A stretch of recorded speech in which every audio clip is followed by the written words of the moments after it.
Shalom sahabat Mitra Rema.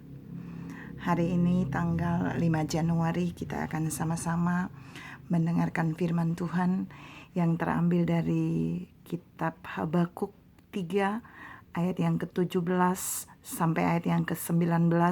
Demikian firman Tuhan.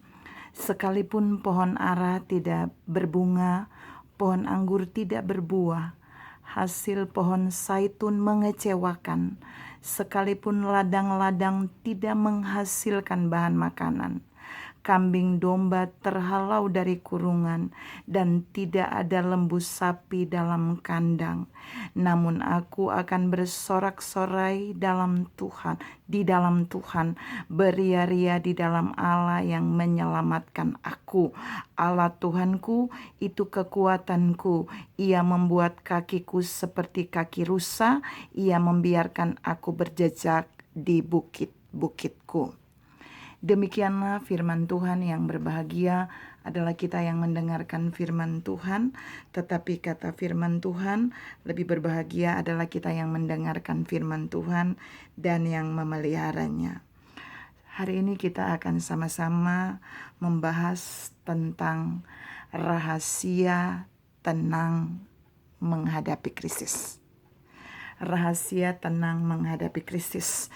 Dari pembacaan kita dalam Habakuk tadi, kita punya 3 rahasia yang Tuhan taruh di dalam firman tadi untuk sama-sama saya share buat saudara supaya kita tenang menghadapi krisis. Rahasia pertama yang dilakukan oleh Habakuk di dalam firman itu adalah dia memilih untuk berdoa. Dia memilih membangun hubungan yang intim dengan Tuhan dalam doa ketika krisis datang. Supaya apa? Supaya dia tenang. Kalau saudara lihat perikop dari Habakuk 3 itu tentang doa Habakuk. Jadi bagian ayat 17 sampai 19 yang kita baca tadi itu bagian dari doa Habakuk. Habakuk bisa berdoa dengan begitu tenang ketika krisis datang. Persoalannya Tuhan mau tanyakan ini juga bagi saudara dan saya. Apakah kita menjadi orang yang tidak tenang ketika krisis datang? Tapi firman hari ini mau mengajar saudara dan saya untuk mari hadapi krisis dengan berdoa, dengan membangun hubungan intim dengan Tuhan. Saudara tahu Habakuk, di mana kita bisa lihat Habakuk sedang mengalami krisis. Umat Tuhan sedang mengalami krisis di posisi ini. Di ayat 17 Habakuk berkata, sekalipun pohon ara tidak berbunga, pohon ara gak ada bunganya, pohon anggur tidak berbuah, pohon anggur gak ada buahnya, hasil pohon zaitun mengecewakan, buah zaitun mengecewakan. Dan sekalipun ladang-ladang tidak menghasilkan bahan makanan, ladang gak ada hasilnya. Dan kambing domba terhalau dari kurungan, dan tidak ada lembu sapi dalam kandang. Maksudnya tidak ada hasil perkembangbiakan dari ternak-ternaknya. Bagi Habakuk ladang gak dapat hasilnya, ternak gak dapat hasilnya, tapi dia memilih berdoa kepada Allah. Mungkin firman yang sama sedang datang kepada saudara dan saya hari ini. Dalam krisis yang kita alami berbulan-bulan dari tahun 2020, mungkin ada usaha kita yang mengecewakan, ada gaji kita yang turun, ada usaha kita yang sama sekali tidak menghasilkan seperti yang Habakuk katakan. Tapi Allah mau kita hadapi itu dengan datang membangun hubungan intim dengan Tuhan dalam doa, supaya kita dapat tenang di tengah krisis. Yang kedua yang dilakukan oleh Habakuk adalah dia bersyukur. Dia memuji Allah karena di tengah krisis ternyata dia masih bisa selamat.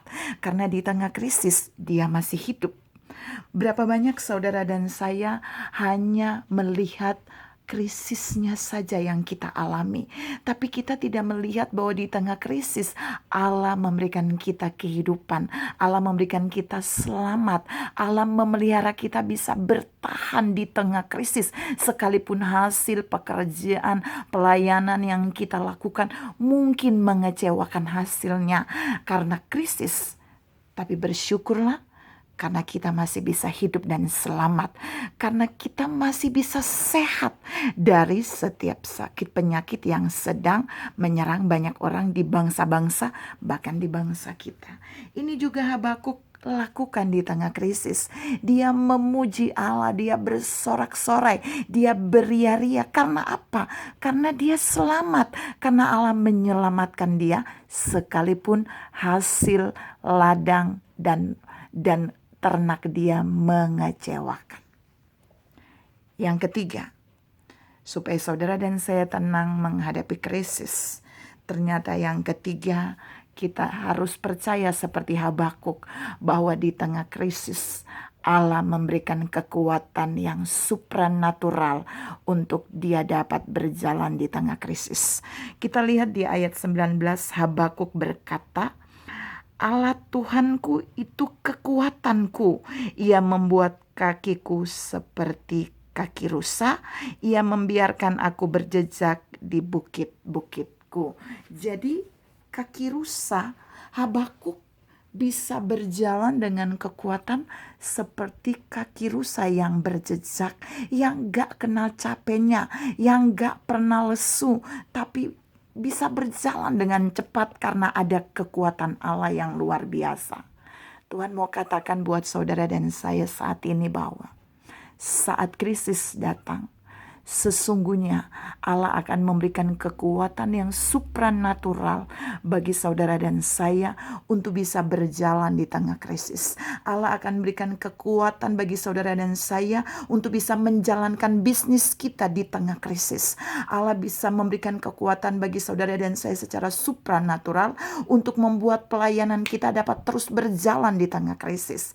Allah juga dapat memberikan kekuatan kepada saudara dan saya untuk kita dapat membawa setiap keluarga kita berjalan dalam krisis. Dan yang paling terakhir dalam penekanan ini, Allah juga memberikan kita kekuatan untuk di tengah krisis kita dapat menjadi orang bijak yang mampu memanage keuangan yang cukup dengan cara ajaib untuk memenuhi segala kebutuhan kita di tengah krisis. Demikian firman Tuhan hari ini. Salam tenang menghadapi krisis. Tuhan memberkati saudara. Amin.